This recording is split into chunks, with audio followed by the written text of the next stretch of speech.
Selama 30 menit ke depan, kami akan mengangkat sosok seorang fotografer senior kebanggaan Indonesia yang memiliki segudang prestasi.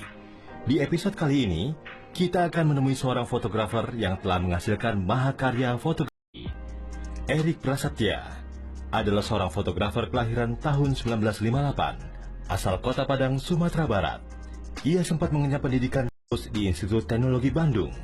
Sebagai mahasiswa jurusan tambang pada tahun 1977, sikap kritis melandasi pemahaman dan kerja foto Erik Prasetya. Saya tuh lahir di Padang. Orang tua saya militer, jadi tugas di daerah-daerah, dan saya lahir di sana. Saya lahir persis ketika pemberontakan PRRI itu pecah. Lalu umur 3 hari, saya dibawa lari ke hutan, dan baru keluar hutan mungkin setelah 2 atau 3 tahun setelah PRRI kalah. Jadi itu masa saya. Dari kecil saya suka seni karena orang tua saya, ayah saya tentara, tapi dia suka melukis dan dia suka sastra. Dia membacakan buku-buku sastra sebelum saya tidur. Dia menggambarkan saya pemandangan-pemandangan yang bagus. Itulah saya sangat tertarik kepada lukisan dan saya suka melukis. Saya pernah belajar melukis juga di sana pada seorang pelukis ternama, tapi rupanya ibu saya nggak begitu setuju saya jadi pelukis karena bau cat itu membuat saya batuk-batuk dan dia ingin saya melakukan hobi yang lain yang tidak berisiko pada kesehatan. Ibu saya akhirnya merasa nanti batuk-batuk saya ini bisa kena radang paru-paru dan sebagainya. Maka saya dikasih hadiah kamera waktu itu. Kameranya bagus. Itu saya masih ingat mereknya Yashica Mat. Itu kamera profesional. Pakai filmnya yang besar, yang 6 cm. Lalu saya belajar memotret di situ. Erik Prasetya lahir di Kota Padang pada masa pemberontakan PRRI. Membuat Erik kecil mengalami kehidupan yang nomaden, harus berpindah dari satu hutan ke hutan yang lain. Sejak kecil ia memang suka seni yang diwarisi sang ayah, yang memang juga menyukai seni lukis. Kecintaan saya kepada pekerjaan dokumentasi dan bercerita lewat foto itu mulai dari kecil. Saya memproses film-film saya sendiri, saya mencetaknya di rumah teman saya yang pada kaya. Kebetulan ada teman anaknya dokter, punya kamar gelap, itu barang mewah sekali tahun 70 awal ya, sangat terbatas orang punya, dan saya bisa belajar di situ. Waktu itu ya yang zaman pembangunan ya, apalagi kalau tidak teknik, semua orang ingin masuk teknik dan saya ingin masuk di sekolah yang terbaik di Indonesia, maka saya belajar dan saya masuk ke ITB. Tentu saja ngambil teknik. Belakangan saya tahu bahwa saya nggak terlalu cocok untuk teknik. Harusnya saya masuk seni rupa. Iya, saya merasa ini bukan sesuatu yang saya cari. Saya nggak mau menghabiskan hidup saya hanya mengalir. Saya ingin menentukan arahnya. Waktu itu nggak terlalu persis tahu apa yang saya suka, tapi jelas bukan teknik dan itu di pertambangan, bukan. Barangkali di jurnalistik, maka saya coba masuk jurnalistik sebagai koresponden di majalah Mutiara yang adalah sisipannya Surat Pembaruan. Nah, di situ saya kenal sama Don Hasman, beberapa fotografer lain yang juga pencinta alam. Saya pencinta alam dari zamannya mahasiswa. Cintanya dengan pekerjaannya dan bercita lewat foto memang telah dijalaninya sejak kecil dan ingin masuk sebuah perguruan tinggi terbaik di Indonesia. Akhirnya membuat Erik masuk ke ITB, tentunya dengan mengambil jurusan teknik. Namun ternyata ia merasa bahwa jurusan yang diambilnya tidak sesuai dengan bakat yang dimilikinya sebagai pencinta seni. Merasa tidak cocok di bidang teknik dan tidak mau menghabiskan waktunya untuk mengerjakan sesuatu yang tidak disukainya. Iya, ibu saya sih merasa aneh gitu, ini gimana anak ini. Anak satu-satunya disekolahkan ke teknik, kok malah motret. Tapi kalau bapak saya itu orangnya sangat lapang. Ya, dia pikir ya apapun yang dikerjakan oleh anak ini pasti dia akan berhasil. Dia tahu kesungguhan saya kalau sudah memilih sesuatu, kan saya anaknya, dia tahu. Maka dia bilang ke ibu saya, nggak usah dipusingkan, dia pasti akan berhasil di bidang apapun dia mau. Dan itu menenangkan ibu saya dan membuat saya senang dan bisa memilih dunia yang saya mau. Karena buat saya itu penting dalam hidup, memilih ya. Tidak memiliki pendidikan khusus untuk menjadi seorang jurnalis, bermodal kesulitannya mendaki gunung dan menceritakan petualangannya ke dalam bentuk tulisan. Dan ternyata tulisannya sesuai dengan artikel yang dibutuhkan oleh tempat ia bekerja pada saat itu. Namun menurutnya apa yang dikerjakannya itu tidak cukup. Butuh sesuatu yang lebih menantang dan lebih besar lagi. Try and error. Jadi ini lebih seperti karena saya tuh suka naik gunung, maka satu-satunya yang bisa saya tulis adalah mengenai petualangan. Kira-kira gitu. Karena petualangan itu menarik buat saya, maka saya bisa menuliskannya. Dan saya memotretnya. Ternyata artikel itu memenuhi syarat untuk dimuat. Dan itu menggembirakan saya. Maka saya mulai mengkhususkan diri pada tulisan-tulisan tentang ekspedisi, segala macam. Sampai akhirnya saya merasa ya ini nggak cukup. Dunia itu luas sekali. Saya ingin sesuatu yang lebih luas. Yang lebih menantang, lebih besar gitu ya. Nah, lalu saya mulai menggarap kota pada waktu itu. Erik mulai datang ke ibu kota, tentunya untuk memotret dan dokumentasikan setiap sudut kota Jakarta. Tahun 1960, nah mungkin saya ke Jakarta dan saya duduk di bis. Saya waktu itu sudah menulis untuk majalah. Saya melihat sesuatu dari bis kota, merasa bahwa kalau saja saya tahu apa yang bisa saya foto di kota ini, satu saja setiap minggu, maka saya akan punya karya yang masif, yang besar dan banyak sekali. Tapi apa yang harus difoto? Apa?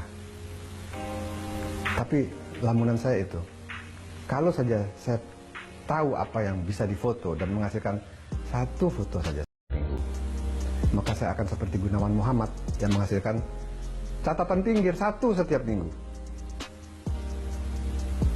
Tapi saya nggak tahu yang harus difoto pada waktu itu. 30 tahun kemudian, saat ini, saya merasa orang yang paling tahu apa yang bisa difoto di kota. Itu bedanya 30 tahun yang lalu sama sekarang.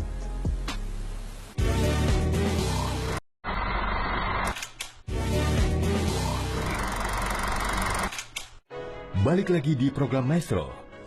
Meskipun dalam keluarganya ada yang menggeluti dunia fotografi, namun baginya terus-menerus melatih minat yang ada di dalam diri dan membuatnya menguasai bakat yang ada di dalam dirinya. Nggak ada sih, nggak ada yang terjun ke dunia fotografi, tapi seni itu kan memang sesuatu yang sangat halus ya, yang harus dilatih terus-menerus. Kita nggak boleh kelebihan, nggak boleh kekurangan. Nah, latihan ini yang membuat kenapa umpamanya keluarga penyanyi nanti anaknya juga jago nyanyi, karena mereka sehari-hari nyanyi. Tapi kalau secara khusus fotografi pada saya nggak ada, tapi orang tua saya kan melukis. Bapak saya mengajari saya melukis. Seberapa besarnya gunung, seberapa besarnya air, bagaimana perspektif, kayak apa komposisi, itu kan langsung sesuatu yang dengan cepat dikuasai oleh anak kecil yang punya minat. Ini yang disebut orang bakat, ya kan? Kalau kamu punya minat besar, maka dibilang berbakat. Tentu saja kita akan menguasai segala sesuatu dengan cepat pada waktu kecil.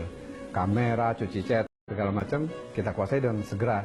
Nah, setelah besar kita memakai ini untuk medium ekspresi kita. Telah menjadi fotografer senior, tapi sangka kalau ternyata seorang Erik Prasetya tidak pernah belajar secara akademik dalam bidang memotret. Banyak membaca menjadi salah satu kunci kesuksesan sang maestro selama ini. Saya enggak pernah belajar secara akademis. Tapi saya belajar dari majalah, dari melihat foto orang. Grafik, segala itu saya lihat, majalah foto. Kemudian ada seri dari majalah Life, itu buku-buku tentang fotografi. Saya baca sejarahnya dari situ. Kemudian ya cukup lah. saya sudah bisa motret, saya bisa nyetak, segala macam. Sedikit pengetahuan cukup sudah. Itu modal untuk bekerja dan diperdalam di lapangan. Di tahun 1988, tepatnya di bulan Desember, ia mendapatkan tugas pertamanya, tentunya dunia fotografi, yang mengharuskan ia berangkat ke Papua dan menetap di sana selama sebulan untuk insert sebelum melakukan pemotretan. Sekitar tahun 88 Desember, saya dapat assignment pertama yang profesional dalam dunia fotografi, yaitu membuat buku tentang Asmat. Berangkat ke Papua, saya tinggal di sana sebulan untuk riset, kemudian saya motret-motret dan saya tahu, oke, ini dunia saya. Lalu saya memutuskan, saya hanya mau fotografi. Banyak penulis lain lebih pintar dari saya, tapi tidak dalam fotografi. Jadi waktu saya memutuskan untuk menjadi fotografer, itu yang pertama berhadapan saya harus hadapi. Bahwa cara memotretnya itu disebut dengan street photography. Jadi pada tahun 90 saya memulai sebuah proyek pribadi untuk memotret di jalanan tentang sesuatu yang saya sendiri nggak tahu apa dan bagaimana harus didefinisikan, saya nggak tahu. Ini cuma dorongan aja, sebuah dorongan untuk memotret sesuatu dengan cara yang tidak tahu. Lihat aja hasilnya nanti. Nah, itu yang belakangan disebut sebagai street photography. Bagi beliau, selama ini hasil jepretannya menjadi sebuah karya yang mempunyai kesan tersendiri. Kebahagiaan seorang fotografer adalah di foto-fotonya lebih bagus dari harapannya. Dan itulah yang dirasakan Erik dengan hasil karyanya selama ini. Ya, karena saya yang motret, saya saja punya kesan pada setiap foto, hampir pada setiap foto. Tapi pada dasarnya saya mencintai foto-foto saya. Karena buat saya, foto-foto ini keajaiban sendiri. Dia tampil lebih bagus dari yang saya lakukan pada waktu saya memotretnya. Jadi kadang-kadang kita memotret, membayangkan akan dapat foto A, gitu. Ternyata dapatnya B dan lebih bagus. Jadi ketak terdugaan, tidak bisa dikontrol, segala macam itu surprise buat fotografer dan itu membuat kita mencintai foto-foto itu. Merekap dan mendokumentasikan kehidupan kota Jakarta untuk beberapa tahun ke depan menjadi tujuan Erik dalam mengabadikan hasil jepretan di setiap sudut kota yang menurutnya mungkin suatu saat nanti akan menjadi sebuah sejarah untuk dapat dikonsumsi publik. Iya kan, tahun depan, 5 tahun dari sini, saya harus bikin satu buku lagi, dan itu belum saya bikin. Apa itu? Nggak tahu. Apakah tentang Jakarta yang sedang menuju kehancuran atau menuju kemegahan? Kita nggak tahu. Tapi buat saya, ini grafik yang menjadi Jakarta yang lebih bagus, atau Jakarta yang lebih buruk, itu sama-sama cerita. Tugas saya adalah mengabadikan itu dengan bagus. Untuk sejarah nanti. Kalau tiba-tiba kita menuju hancur-hancuran, ya paling tidak kita tahu dulu kita sampai di sini loh, kita pernah di sini. Bahwa sekarang kita anjlok, ini kesalahan kita, makanya. Atau lebih baik, menjadi lebih bagus. Ini semua yang akan saya rekam. Jadi banyak sekali yang harus direkam memang. Woman on Street menjadi salah satu buku karyanya yang sengaja ia tujukan untuk penghormatan kepada ketiga gubernur sebelumnya, yaitu Bapak Jokowi, Bapak Ahok, dan Bapak Jarot. Buku yang menceritakan kebebasan kaum wanita pada zaman kepemimpinan ketiga gubernur tersebut. Woman on Street ini saya dedikasikan untuk Jakarta 5 tahun, 3 gubernur. Jokowi, Ahok, Jarot. Apa yang didapatkan oleh perempuan pada zaman pemerintahan ini? Kalau kita bilang kebebasan kayak apa? Apa yang mereka nikmati di jalan? Apa yang mereka dapat dibandingin sebelumnya? Jadi ini semacam tribut, rasa hormat saya kepada ketiga gubernur sebelumnya. Sekarang kita masuk periode baru lagi, gubernur yang lain. Apakah dia akan membangun Jakarta? Itu akan saya rekam berikutnya. Apakah dia menjanjikan sebuah kota yang lebih baik atau tidak sebaliknya? Saya tidak peduli umpamanya. Itu akan jadi rekaman saya. Itu akan jadi cerita saya berikutnya. Mungkin sosoknya yang akan saya ceritakan bisa perempuan lagi, karena perempuan yang paling lemah dalam struktur masyarakat. Mungkin bukan perempuan, tapi kelas bawah atau apapun.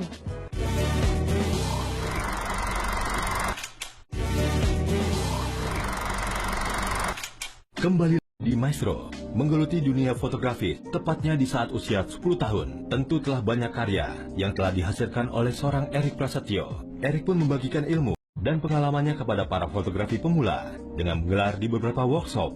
Dulu saya ngajar di KJ ya, berapa tahun saya lupa, saya foto materinya. Kemudian saya bikin workshop juga, terutama tentang street. Dan tahun kemarin saya bikin tentang citizen journalism bersama para penulis juga. Jadi siswanya dapat materi fotografi beserta caption dan bagaimana merangkai sebuah foto yang berbeda.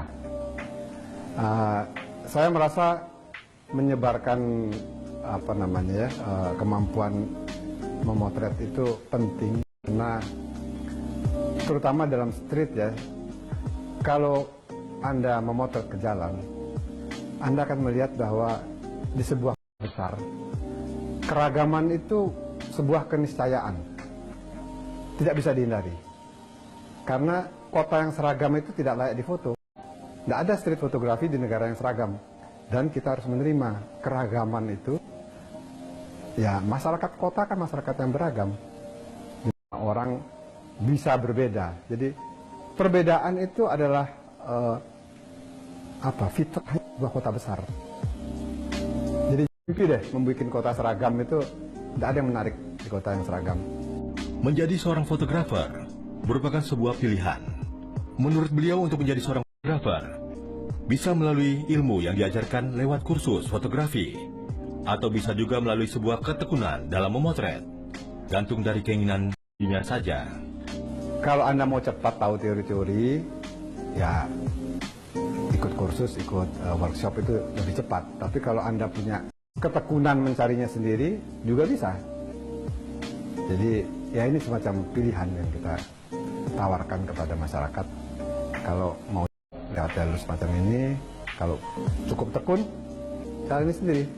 Beberapa fotografer yang datang ke saya juga tidak melalui workshop, mereka langsung ke saya dan istilahnya ikut motret bareng, ikut belajar bareng gitu.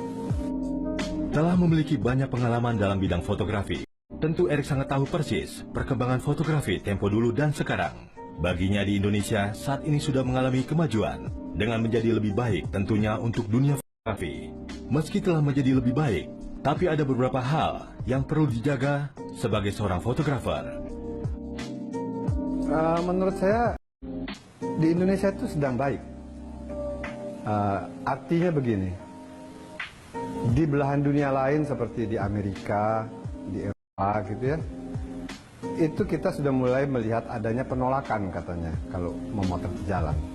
Maksudnya orang-orang tidak terlalu pandangan matanya. Nah itu belum terjadi di Indonesia.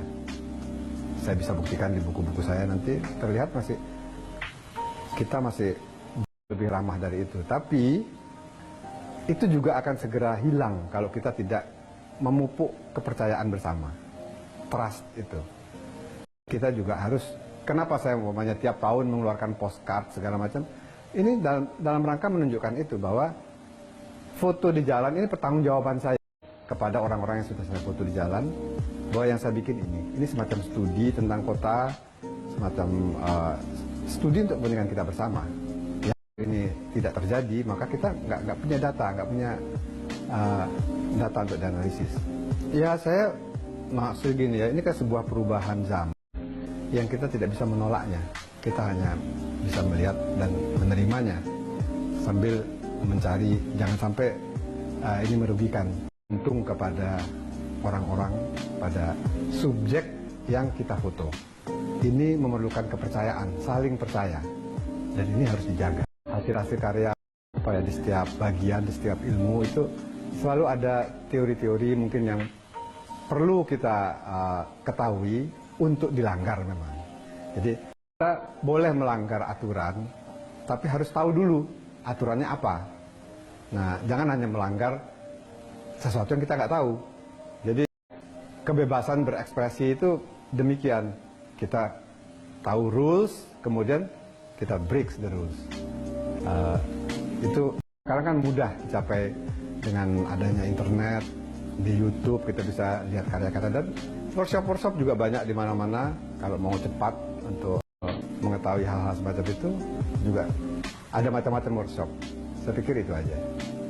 Untuk menjadi seorang fotografer profesional, tidak hanya harus belajar tentang teknisnya saja, karena sebuah ketekunan untuk terus mengasah kemampuan merupakan hal yang perlu diperhatikan. Ketekunan. Jadi itu penting sekali. Kita harus belajar terus dalam segala hal, mulai dari keperluan teknis tentang fotografi itu sendiri maupun tidak langsung pengetahuan kita mengenai satu hal, mengenai rasa, bagaimana mengungkapkan rasa dan lain sebagainya. Itu harus selalu diasah dan ini butuh ketekunan. Tidak merasa puas dengan hasil yang telah dicapai, Erik ingin terus menyelesaikan proyek yang akan datang padanya hingga saat ini. Meskipun dengan usianya yang tidak muda lagi, namun semangatnya patut dicontoh untuk generasi muda, terutama dalam bidang fotografi. Masih banyak yang dikerjakan. Kalau saya merasa ada beberapa proyek lagi yang saya harus selesaikan. Buku saya tentang Tamrin, Sudirman, dan Gatot Subroto ini baru 2, sekarang sedang mengerjakan yang ketiga. Nanti dia harus 4, dan waktu itu nanti umur saya sudah 70.